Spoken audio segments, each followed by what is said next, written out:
सारंगखेडा येथील ऐतिहासिक दत्तप्रभूंच्या यात्रोत्सवाला सुरुवात झाली आहे। यानिमित्त दर्शनासाठी भाविकांच्या जवळपास किलोमीटरपर्यंत महिला आणि पुरुषांच्या रांगा होत्या। पहाटे मंगल स्नान, विडा अवसर, उपहार, आरती करून भाविकांसाठी मंदिर 3 वाजता खुले करण्यात आले। महिलांची दर्शनासाठी मोठी रांग होती। सारंगखेडा येथील एकमुखी दत्तप्रभूंचा यात्रा उत्सव भाविकांसाठी आनंदाची पर्वणी ठरतो। शहादा दोंडाईचा रस्त्यावर जवळपास किलोमीटरपर्यंत रांगा लागल्याचं दृश्य दिसून आलंय।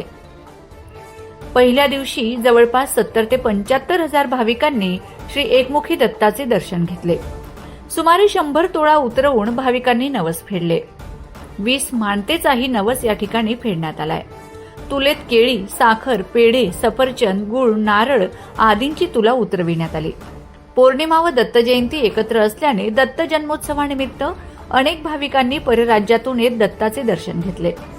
अनेक महिला व पुरुष पंचक्रोशीतून पायी येऊन नवस फेडताना दिसलेत। महाराष्ट्र राज्याचे पणन व राजशिष्टाचार मंत्री जयकुमार रावल यांच्या हस्ते चेतक फेस्टिवलचे उद्घाटन करण्यात आले।